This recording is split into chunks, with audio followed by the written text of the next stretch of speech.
we go. I think the transition phase is over. There isn't too much pollen out in the world anymore. We're getting into full-fledged, just summer sun, heat, and well, that's pretty much the fucking gist of it. That's nice for me. I've been blowing my nose like a fucking animal for the past like 4 weeks, and I'm glad to finally be able to breathe out of my fucking nasal cavity. You know, that's something I'm kind of interested in. I've tried them before. The nose strips, sort of it's like this adhesive, kind of plasticky, elastic thing you stick on your nose, and it basically opens you up. I definitely need to start sleeping with one of those on for sure. Maybe even training. Maybe even training with them. You know, that's get some more oxygen without so much load to actually, you know, manage. We've all been there. We've all had a fucking stuffy nose and you're doing legs. Not awesome. Not particularly ideal. But I'm not highlighting that that's happening right now. I'm just saying it's just something that's off my plate, per se. But actually getting into the training for today, 30 minutes of cardio done. And look, I can understand when you're dieting down and you're in a deficit and you're actually depleted, you're legit making fat loss progress. 30 minutes of cardio can be kind of tricky because you're on low energy mode. You're on low fucking energy mode, like you're tired, you're not as like amped up for your training. So fed cardio on a bulk, it is so fucking easy. I mean, I'm burning the same 300 calories per hour like I was before. Or no, 300 calories every half hour. Sit on the seat of the bike for 30 minutes, pedal at like level 10 difficulty. I think 90-ish RPM. That ends up adding up to, 300. What the machine says is 300 calories an hour, or every half hour. Which, whatever. As long as I want you to break a sweat 15 minutes deep and then maintain that sweat for another 15 minutes. That's about right, in my opinion. Get your heart rate up in the 140s, consistent. But dude, the cardio when you're bulking, it's so easy. It's not even a fucking chore. Like, I'm not even, because I've got so much extra energy now that I'm eating excess calories. Like, all I have to do is do it. So, I could maybe understand why you're skipping your cardio, because you're like, oh well, it's hard.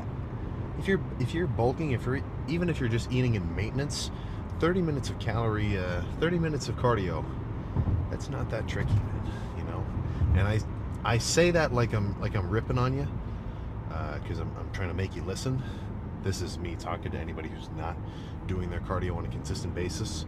But I promise you're going to see better gains and results in the long term if you've got your cardio down pat. Because it's going to play into fucking everything else, you know? Like if you're, what's a good way to fucking describe this? Right. Let's say gains, the process of making gains is like you're trying to push a massive fucking stone across the ground, right? If your sleep is totally shit, you're not drinking enough water, you're not eating enough protein, you're literally just not eating enough food, and you're not doing your cardio, then that analogy would look something like trying to push a massive like square stone. You're not gonna be able to fucking push that thing, you know? But as soon as you get your sleep in order, that stone starts to get a little bit rounder. As soon as you get your calories in, you're actually eating a consistent, gram per pound of body weight of protein, that stone's getting even rounder. You're taking all your pre-workout, everything, you're training hard, it's getting rounder. You start adding your cardio, now you're just pushing a massive fucking marble ball. It's going to push like nothing, So if you can get everything outside of the actual training in order, then, let's just say this, your rate of progress should begin to astonish you, right? So that's all I'm saying there. I'll finish my cardio rant. Do your cardio. You're going to enjoy having done it. Now, it takes a little while to see the results. That's kind of the downside.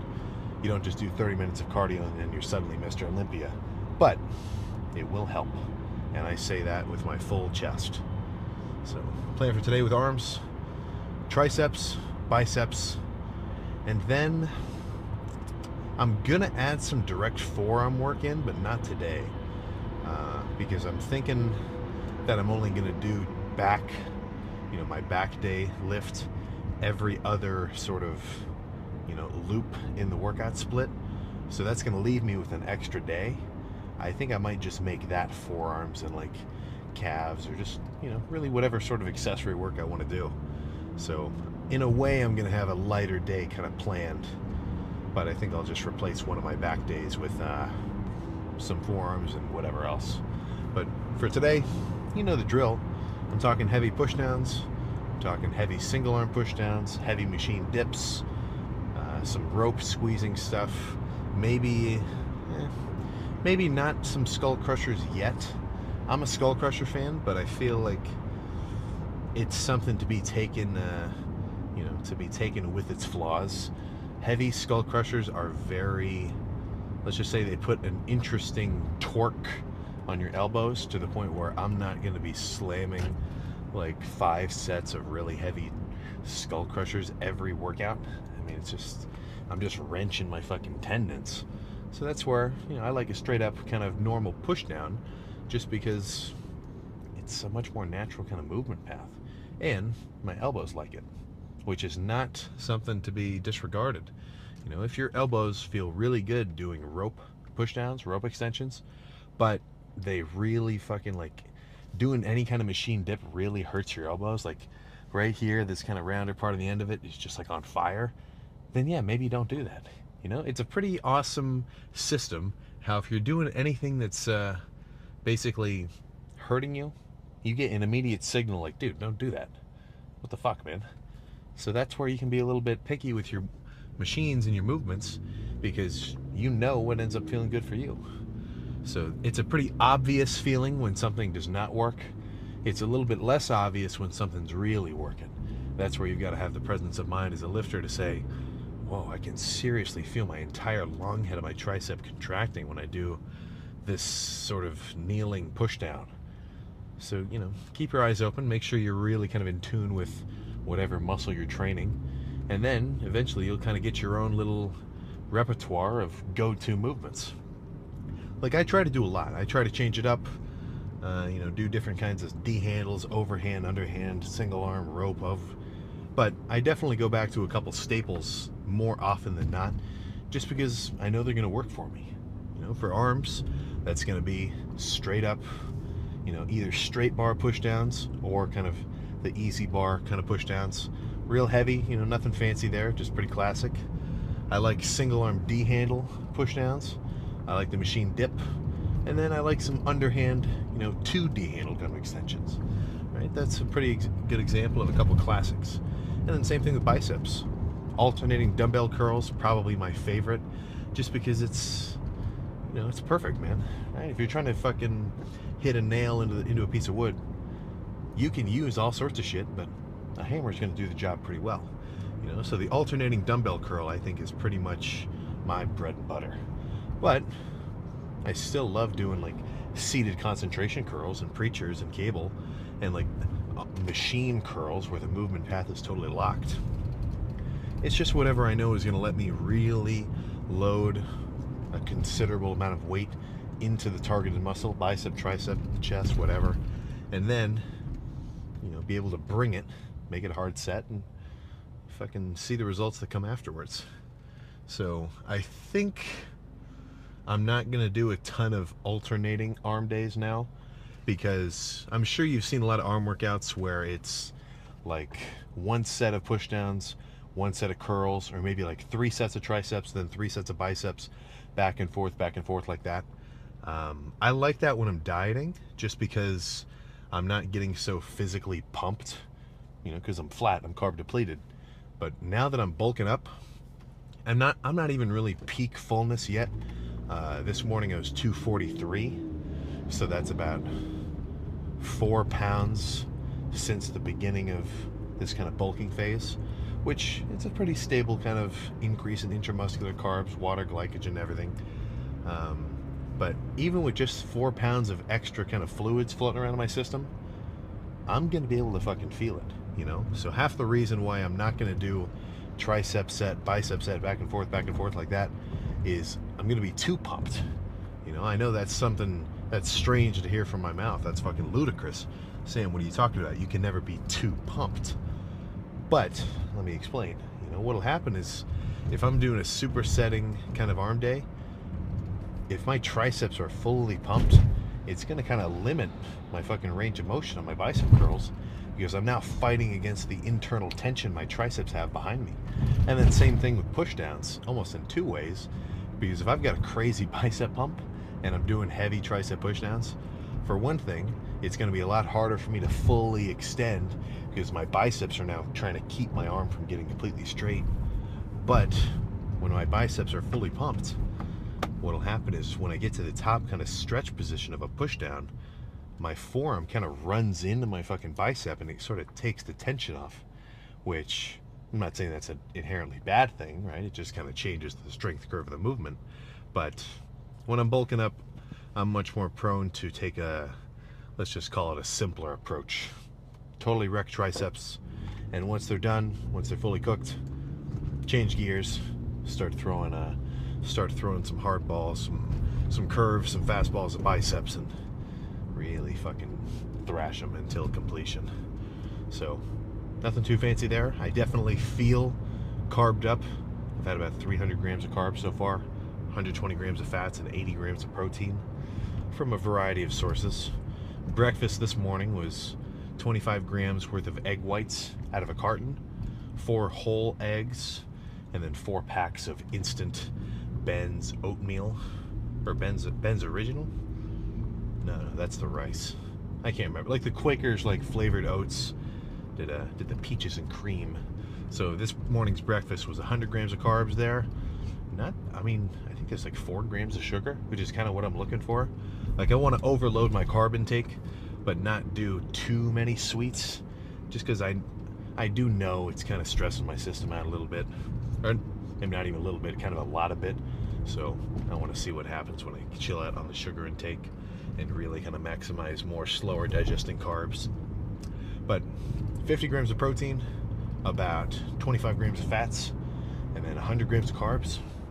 That was a perfect fucking breakfast for me. I'll probably just end up recreating that as this bulk progresses. You know, if you find something that works, why change it? But I foresee in my mind's eye a nasty arm pump. So let's just get it started. Nothing crazy. And I really need to get like a gym pen or something so I can actually load up a ton of plates. But I'm going to start off with a set of sort of lighter controlled squeezing push downs. Kind of like my logic with back. Like if I start with something lighter squeezing, by the time I'm fully warm, heavier sets just kind of feel better, you know?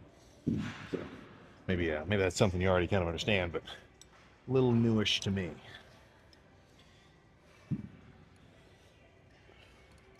Slightly wider grip.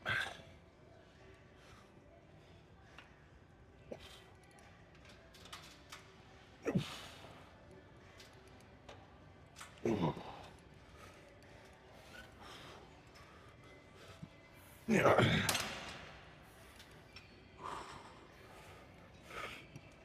Yeah.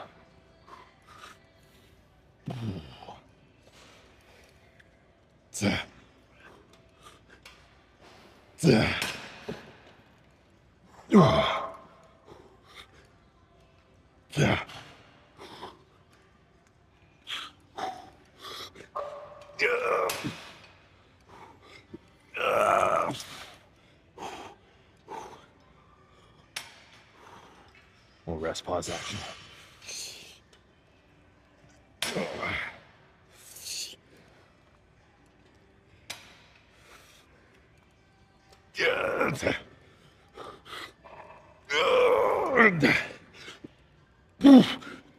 Oh man. A few more. Just like that'll be perfect.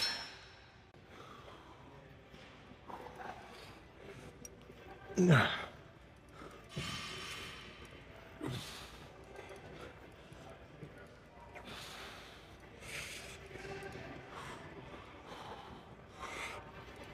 Yeah. Yeah.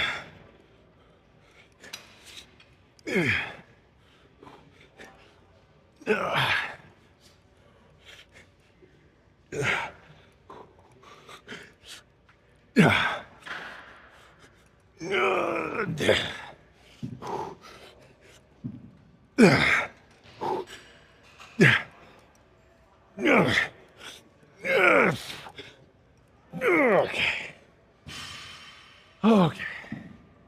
Ooh.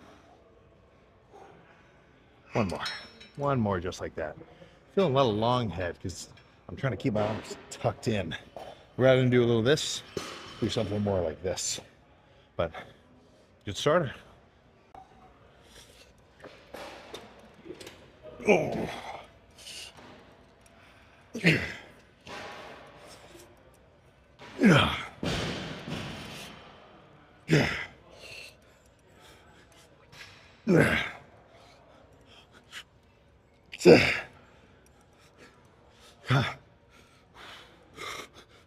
Yeah.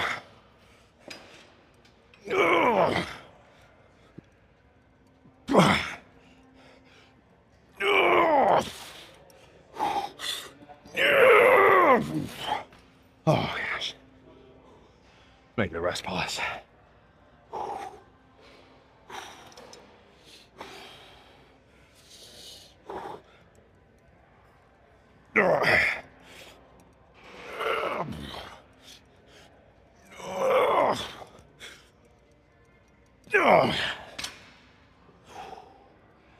Oh, fuck, man. These feel sweet. Let's do another one. You know, if I do 3 sets of something and I think another few sets are still going to feel good, I got no problem spamming the same movement. I've had arm days where all I did was just dumbbell curls because they fucking hit the spot, man, you know? So I think on average, yes, your workout's variability is going to play a factor. I wouldn't want to do only these push downs forever for triceps, but on just a lift by lift basis, if I know I'm going to have a good tricep day doing just this, I might just do 8 sets of these in a row and call it a day. So that's my thoughts there. What's the point of doing 6 different movements if one will do the trick? But of course, each muscle or each movement is going to hit it in different ways. So that's where I say change it up, workout to workout.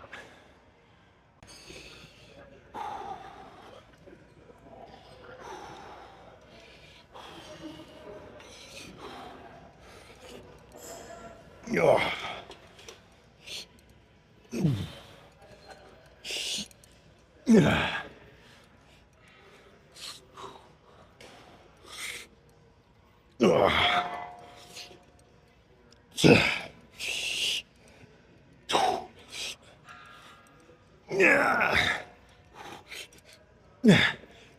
Yeah.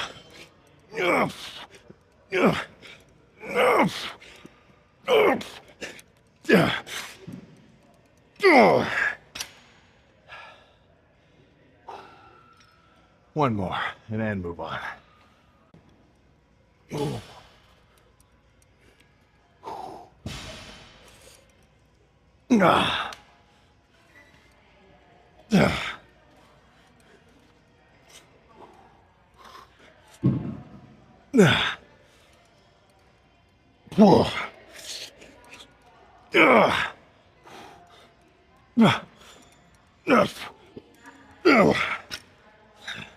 Make a drop set.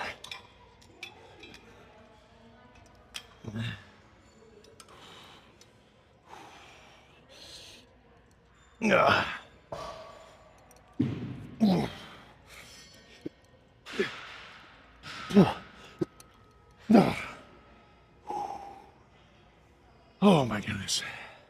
Ooh. All right. Let's pick something else. Make some long double underhand extensions will be perfect. A little lighter than those straight bar pushdowns, but half of that is just because you're a bit weaker in an underhand pushdown than you are overhand. So benefit, don't use much weight.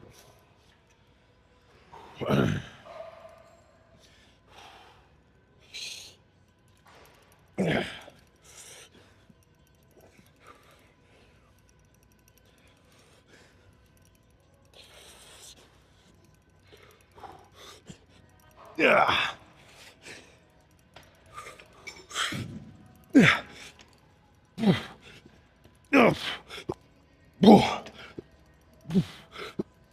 Okay. One more.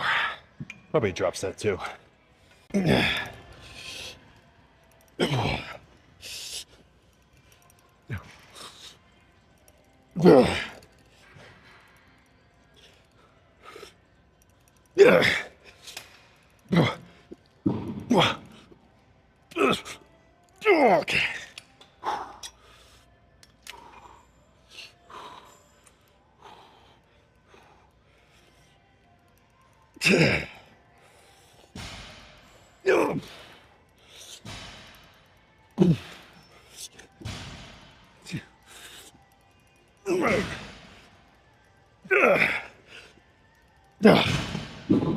Okay. I think let's go back, just finish with the regular set of straight bar pushdowns again. And that'll be it. Tries are fucking wrecked.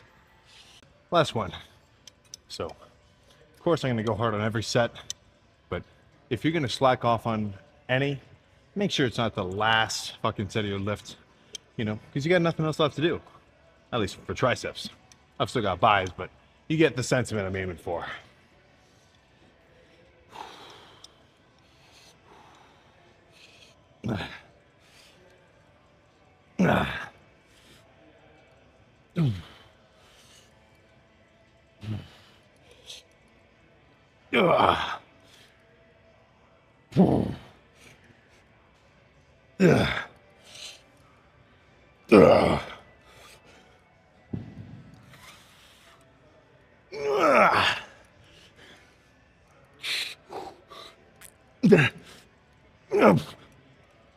Okay.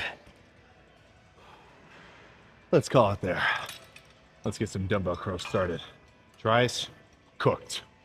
Plan now, and I feel strong.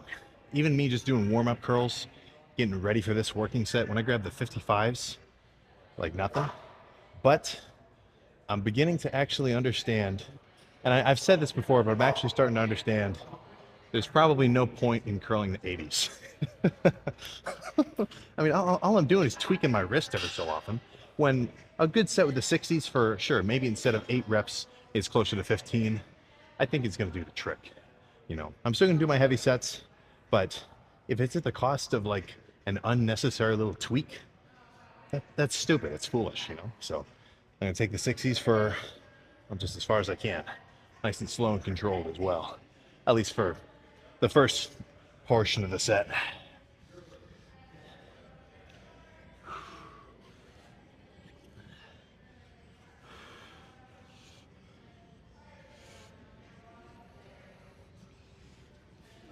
If I can get these fucking straps on. Oh yeah, there we go.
Oh my God.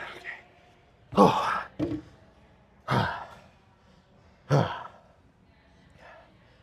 Perfect. Same thing as triceps. That felt good. I'm gonna do as many sets here as I feel like. Could be 7. Probably just a few more though.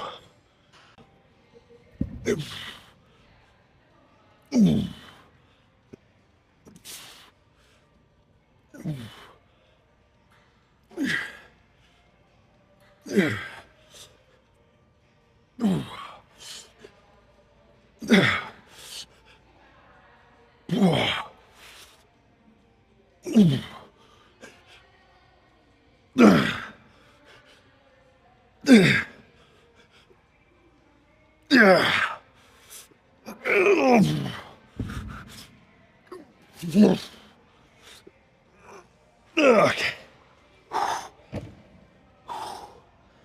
I'm gonna breathe for a second. Make that a rest pause.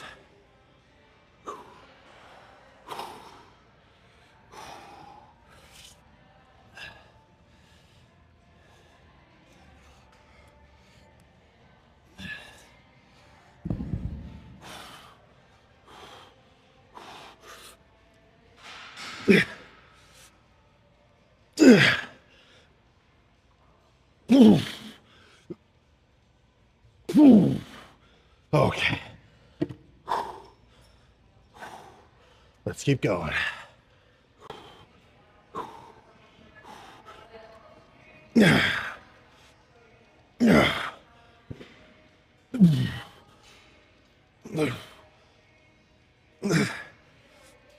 This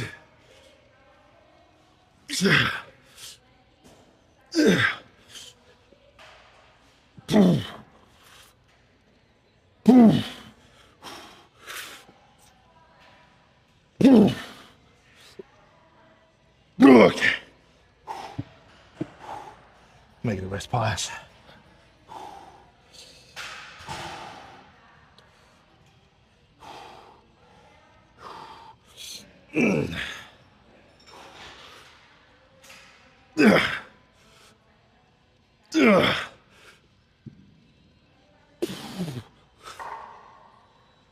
Okay, that's enough.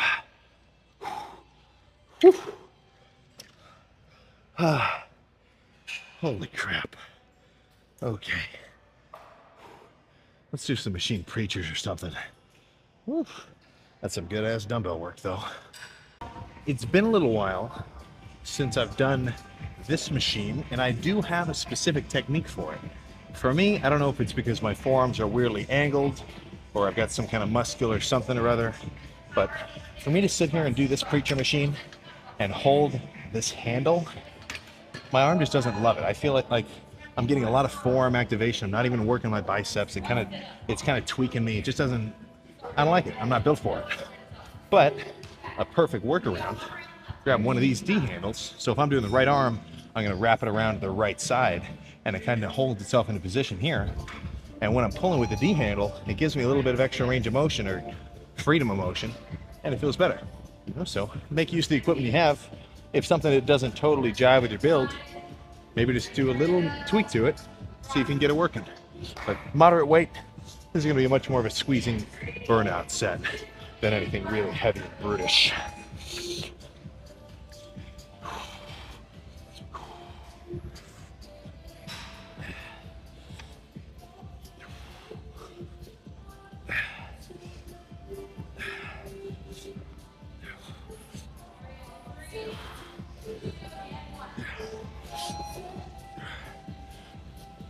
Yeah.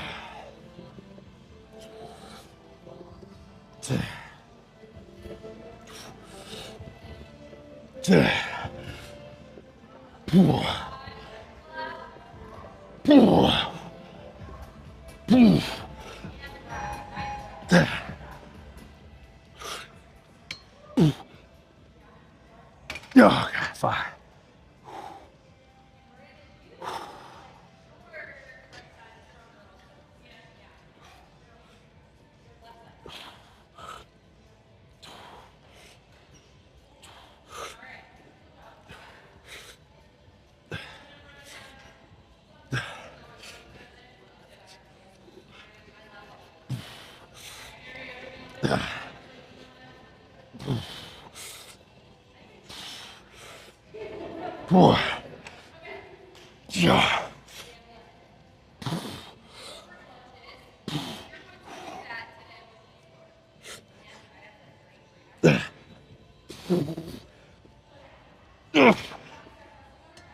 Yeah.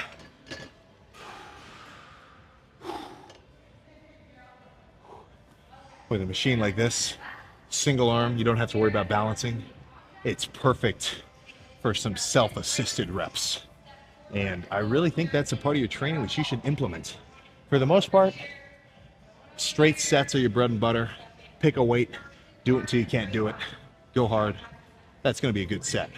But if your gym has some boys with you, I think you got to grab them sometimes and say, look, I'm going to hit failure. I want you to help me with 5 more. Or if you're feeling extra fucking froggy, say, help me with 10 more, as many as I can fuck. And the cool part about those sets is it's going to feel completely different than normal. Like when I'm sitting here with this one on and I can't even move the weight. I can't pull it up. So it feels like I'm not even pushing as I use my other hand to assist myself and then ride the negative down and repeat it. So with anything single-sided, I think some self-assistance is fucking sweet. But one more here and then we can move on to something else. I don't think biceps are going to have as many sets as tris today. I'm almost fully fucking pumped and fatigued. Those two things should be in combination.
Okay, let's go do some easy bar stuff, I think. Whew. Those 2 sets were fucking sweet. Love it. And I want you to take something to fucking heart. Me saying that, me getting to finish those 2 sets, I know I went hard, and I get to stand up and say, those are some 2 fucking good sets. Sweet. That is going to make your workouts more enjoyable. You know, your brain doesn't necessarily know if a compliment is coming from your own fucking mind or from somebody else. So, you know, every time you do something good, if you give yourself a little mental, like, good job, subconsciously, that's going to have an effect. And you're going to start to enjoy what you're doing a little bit more, you know? So, something to consider. Be positive. And I'm not just saying that in a random motivational way. It's going to make you work out harder and get better gains. Why wouldn't you? I was getting ready to try to grab the 110-pound easy bar, sit here, bust out like, I don't know, 6 or 7 reps, whatever, and then drop it and burn out with the 60-pound easy bar. But I think that trying to do the 110 is a little bit overkill. I don't need that much weight. So I'm going to kind of trim down a little. I think 90s, kind of nasty, followed by the 60s, lean back up against the wall, really try to stay nice and still and controlled. No body language, no nothing, at least not for the last like 3 or 4 reps, I might get a little swinging in just to bust them out. But I'm going to start that second portion, the lighter portion of this drop set, real control. So let's just get hyped up and nasty with it.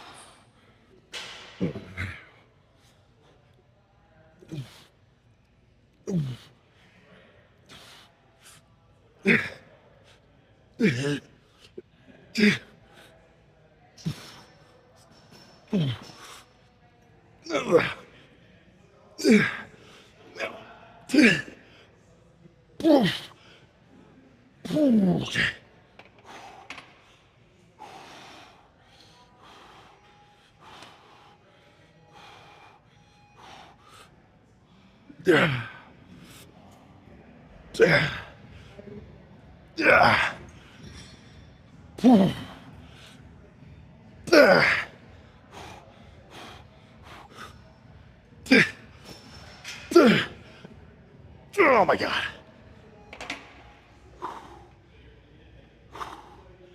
Okay, that is enough. Arms are fucking done. Let's discuss, well, I'll have a little post-workout fucking chat, but let's go pose down before it starts to fade. All right, so what was that for biceps? Only, I think 3 sets of dumbbell curls, 2 sets of that machine curl, and then 1 of easy. That's 6 sets. That's about right. I mean, I feel fully fatigued and pumped, so I don't think doing any more is necessary. And don't make it, don't take that the wrong way. I'm not saying that there's one specific number of sets, which is like the absolute perfect amount of volume, and I do that every time. It does look like this. You know, let's imagine a graph here, right? 0 to 100, fucking intensity, 0 to really intense. Or no, effective. 0 to effective, right? I think around like that 7 or 8 hard set mark, that's where your peak effectiveness is going to come from, hard, legit working sets. So to do any more than that, it's just unnecessary, you know? But that puts the responsibility on you, the lifter, to make sure that those 6 or 7 or 8 sets that you do are all fucking legit. You know, when I say 6 sets, I mean 6 good, hard working sets. You know, it doesn't happen often, but on rare occasion, when I come into the gym and the first working set that I do kind of sucks, like, it mainly only happens with sometimes quads and hamstrings. If I'm starting on leg extensions, I can do a set where I'm hyping myself up. This is the first working set. And then I can tell like I kind of gave up early. I didn't really push it. But that set doesn't count. I don't count that. Like, sure, I did work, but I'm like, that's not a real set. And then the next one, I actually bring it. And that's the first legit set of the workout, you know? So when I say 7 or 8 sets, whatever, 7 or 8 hard ass fucking baller sets. That's what I want the workout to be composed of. But let's pose down before the pump diminishes. There we go, right in the center.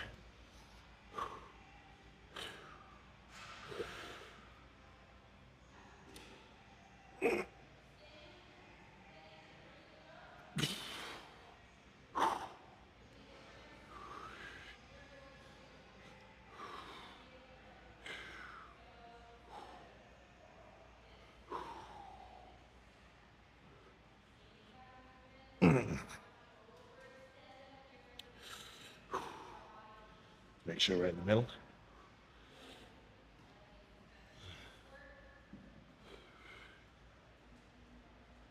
Yeah.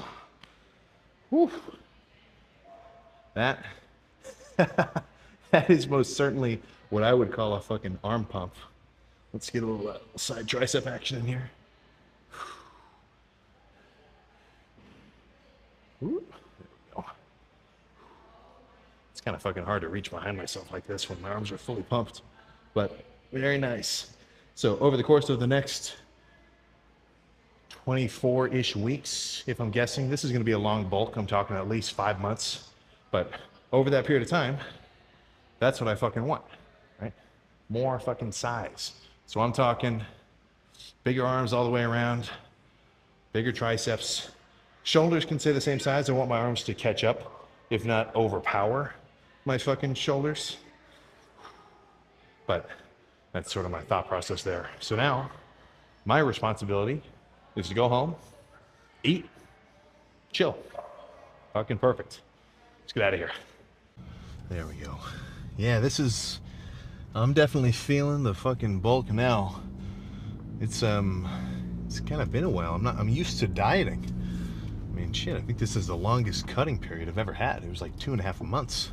But yeah, there is something special about leaving the gym after a full of carbs pump, because I'm fucking still kind of like swollen and inflated from it, which is fucking a-okay with me.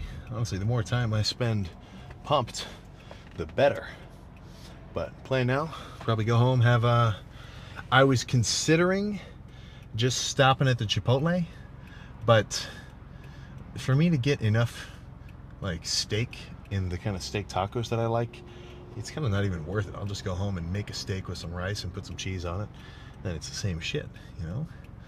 That's one thing I'll do when I diet down, is I end up, I didn't do it a ton this cutting phase, but historically, I have actually meal prepped a little bit before and made like 20 individually wrapped, essentially what my Subway order is. Talking turkey, mustard, mayonnaise, lettuce, pickles. But in a diet-friendly context, replace the white bread slices with the keto high-fiber bread. Replace the mayonnaise with low-fat mayo, you know. And well, I guess the turkey's always just turkey, the lettuce is always just lettuce, and so is the mustard. But little things, you know, if you're trying to diet down, if you can find a calorie-smart option, take it. It's going to make your fucking process of dieting so much easier, you know? Like fat-free cheese, love it. Zero sugar barbecue sauce, love it. Diet sodas, diet drinks, anything zero, love it. I'm not a, you know, I'm not really freaking about any kind of aspartame. I will be a little tricky about like sucralose though, so it's like I'm picky about certain things. But in terms of aspartame, I've never had a problem. I'm not inclined to believe that you're going to have a problem. But, you know, that's a case-by-case basis. You know, if you drink a diet soda and it immediately gives you a headache, then for one thing, I'm going to be a little concerned and ask you what your electrolyte intake is like. But, you know, whatever. Slam some water instead. Be a grown-up. But, yeah, I'm definitely excited to go home. I'm feeling so well rested. Because I don't know about you, I definitely hear in the literature that it's not ideal to, you know, go to bed on a full stomach or have a meal directly before bed. It's going to impact your recovery. I've never noticed that. I've never seen that as an issue for me. Because I'll go to bed and fucking just have a massive ass meal right beforehand. Go to bed with a full stomach. And I wake up like nothing, man. I fucking love it. So that's one thing where if you're dieting, I know I'm bulking, but I'm going on a little bit of a dieting rant here. But if you're dieting, if you're trying to trim down, I think it may be in your best interest, more than likely, to try to save and allocate more of your calorie intake towards later in the day, towards when you're going to go to bed, because then you can actually go to bed with a full stomach. You know, you're about to do ideally 8, really ideally like 9 hours straight of no eating, no drinking. So if you have a big ass meal beforehand, odds are any chance that you're going to wake up hungry or not be able to go to sleep because you're hungry, you're going to mitigate those, you know? And I think if you were to somehow track the time periods of the day which people are most likely to cheat on their diet, you know, and overshoot their calorie limit, I think the majority of those are going to happen at night, you know, because you were good all day. Fuck it, I deserve a little treat. Not good, man. You know, but either case, bulking or cutting, you've got to lock in. You've got to lock in soon, you know, because honestly, there's no wrong decision. Let's say you're about to spend the next 3 months doing something. Now, do you want to bulk up, set yourself up for a dieting phase later, make some actual tangible strength and size gains? Or do you want to start trimming down, peel off some of the body fat, look at the progress you've already made so far, maybe walk around lean for a little while, enjoy the time period where you're kind of in your show-offy state? Like, either case, you got to pick one, you know, because odds are what happens, and this is, I hear this all the time, it's like, should I bulk or should I cut? The longer that you're in that, you know, position of indecision, is the longer that you're just delaying gains. Like, you're not even trying in a way, you know, because for the lifter who's not like extremely locked in, who goes to the gym, has a workout, comes home, isn't really dieting, isn't really bulking, odds are you're not making much gains. Odds are you're not really making serious progress year to year, month to month. Week to week is a little bit abrupt, but month to month. You know, if you're the same lifter you were 3 months ago, then that means all you've been doing for the last 3 months is maintaining where you're at now. And as time changes, you know, as time passes, if you're doing something and manually putting effort into something, you know, you should be improving at it. So that's where I think if you're on the fence, you don't know if you should bulk, you don't know if you should cut. I'm bulking, so maybe I'm going to tell you that you should start bulking up as well. You know, start chowing down on some extra cups of rice, or get some Ben's Original, or instead of no breakfast, you know, have some eggs, have 4 packets of instant oatmeal, get some cream of wheat, throw some blueberries in there. You know, up the carb intake. Not too many sweets, though I don't have a problem with some sweets when you're bulking up, right? Because if you don't get enough calories in, you're just simply not going to grow. But I'm a bit I'm a bit more convinced, I'm a bit more understandable now that the majority of your excess calories, if they're coming from more conventionally, like, appropriate sources, I'm talking oats, I'm talking potatoes, I'm talking wheat, rice, you're probably going to have a better time, you know. So I have yet to see that per se, but what I'm hoping is, you know, instead of having 400 calories of, or 400 grams of carbs from just like straight up sweets and whatever else, and primarily focusing on more oatmeals, rice, potatoes, like actual whole kind of food carb sources, what I'm hoping is that it's going to allow me to eat more food for longer, because those are less intensive on my whole system to actually break down, you know. My blood sugar's not going to go too crazy up and down from eating too many sweets all the time. That's what I'm thinking. That's kind of where my head's at there. But right now, I was just talking to somebody, in terms of this bulk, for these next few weeks, I'm in first gear. You know, I've shifted from neutral, which is me dieting down. I'm now in first. 3,500-ish calories. Honestly, 35 might be a little low. I think I might actually need to up it to 4,000, because I keep wanting to eat more. But 35, 4,000, that's about what I'm floating at, and I'm trying not to go over. Like, I'm hungry for more, but I'm gonna keep it here for a little while, because I'm literally already gaining weight, which is the goal. You know, the goal of this bulk is not to eat as much as possible every day. The goal of the bulk is to consistently gain weight. So if I'm gaining weight, that means I'm eating enough to grow. And if anything gets in the way of that, if my weight suddenly plateaus and I'm no longer up in the scale every week, then that's my cue, eat more food, you know. So that's where this ramp up style, this titrating up of calories, I feel is pretty much the approach to a real bulk. And had I known this, you know, 2 years ago and implemented this for my first bulking phase onward, would I be bigger now? Possibly. I can't say for sure, you know, but maybe. But that's where, you know, hindsight's 2020. You got to take every move with the current knowledge that you have at that point and try to make a good fucking decision. So, you know, if you know, oh crap, I said I was going to do a bulk last year. I never really did it. Oh shit. It's not too late, man. Just start it right now. You know, go on the App Store, look up a macro tracker. Doesn't matter which one. You can do MyFitnessPal. You can get the stupid simple macro tracker, the one I use, which apparently is not that stupid simple. Sometimes you guys comment and you say that it's not very good.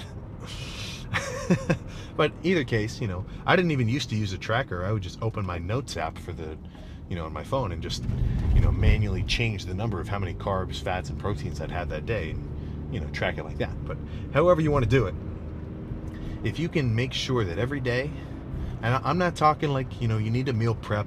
I'm not saying you have to do chicken, rice 8 times a day, every 2 hours. You know, I think end state, you know, final state, that's probably the best way to do it, because you really got to optimize every possible vector of your digestion and everything like that. So I'm sure I'm going to get to a point where these meals are extremely rigid routine, just to make sure I can keep getting them down on a consistent basis. But in general, for someone who's not necessarily super knowledgeable about, like, well, how do I even bulk? How do I even do that? It's very simple, man. You've got the entire day. You have your entire day, and all I need you to do is, before you go to bed at night, have eaten a gram per pound of body weight of protein.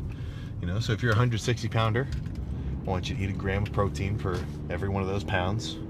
I think that's about right. You know, some guys love talking about like doing 2 grams per pound. Not necessary. Some guys say do half a gram per pound. I think that's a little low. I think a gram per pound is about the sweet spot. So do that. You know, maybe get half that number in fats. This is just like a generalization. Like, this isn't totally exact, like a diet plan or anything. But that's kind of what I end up doing. I aim for like about a gram of protein, half a gram of fats, and then I just up the carbs as necessary. You know, so right now I'm at about 3,500 calories, which is enough for me to steadily start gaining weight and refeeding myself. That puts me at about 400 or 300 grams of carbs per se. So as this bulk continues, The fat intake is going to stay about the same. I'm not going to get anything out of 300 grams of fats per day. It's not going to do anything except put more calories in my system. Having extra carbs is going to actually make me feel fucking big and full. So the carbs are going to increase, you know, every few weeks. Make sure that my minimum carb intake for that day is now 400 grams instead of 300 grams. You know, a few weeks are going to pass up to 500 grams, you know, things like that. So just fucking start tracking your shit, man. Get a kitchen scale. I can't stress enough that you're missing the details if you're not really watching your diet. And I don't mean watching your diet like don't have treats. I mean watching your diet like not actually hitting your calorie goals. You know, I know guys who say they're bulking, they say they're training hard, and they tell me numbers. You know, these guys tell me, and I know this is such like a cliche kind of like bit, but I'm not lying. These guys are telling me, dude, I'm eating 5,000 calories per day, man, but I'm not growing. I don't say this to them at the time. I just say, yeah, you know, I guess, I don't know, man, fuck. But what I'm thinking is, well, guess what? You're probably not eating 5,000 calories per day. Actually, not probably, you are definitely not eating 5,000 calories per day. You know, I'm not ideally, if you're trying to bulk up, you're going to want to eat enough food to grow, but not so much food, not so many calories that you're just spilling over and converting a lot of it to fat. That's what I would consider a dirty bulk, is bulking to the point of like just high fat, body fat percentage that you don't need to do. But somewhere, you know, maybe 1,000 calories above maintenance, whatever that is for you, I think that's about the sweet spot. And then increase is necessary. But there's a little bit of a cue, there's an indicator that's going to tell you if you're eating enough food or not. And that is your bathroom scale. Don't weigh yourself midday. Don't weigh yourself before you go to bed, because you've eaten food, you've drank water, you've walked around, you're probably wearing clothes. That's not going to work. That's not a fucking valuable piece of information. If you weigh 200 when you go to bed, but you're 170 or you're 187 when you wake up in the morning. So how I look at it in terms of tracking your weight: wake up, take a piss, go number 2, no clothes, hop on the scale. That is your real weight.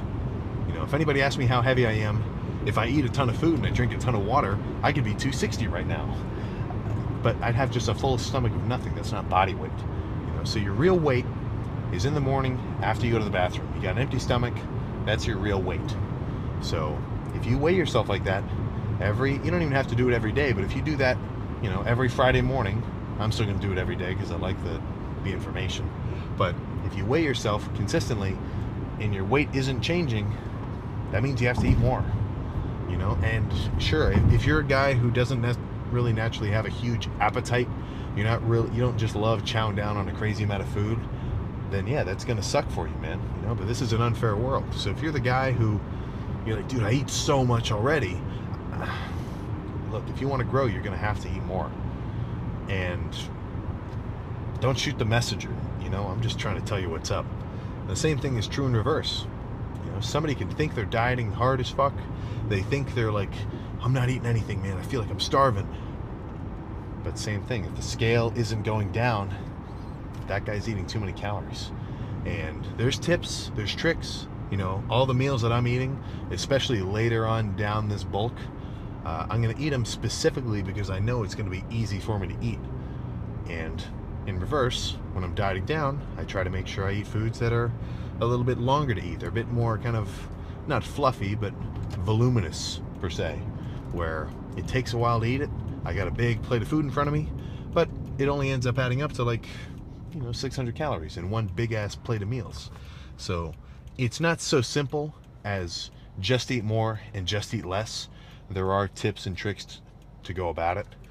But looking at it from an overarching kind of third-person perspective, the guy who's not growing isn't eating enough food.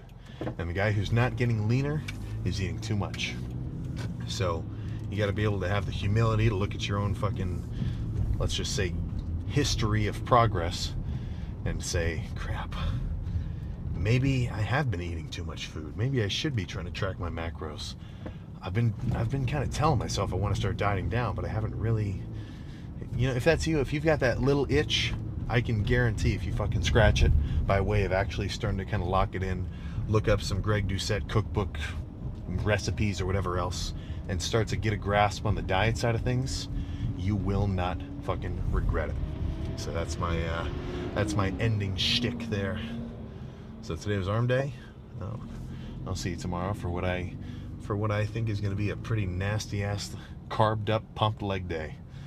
I better get a good night's rest. So I'll see you then.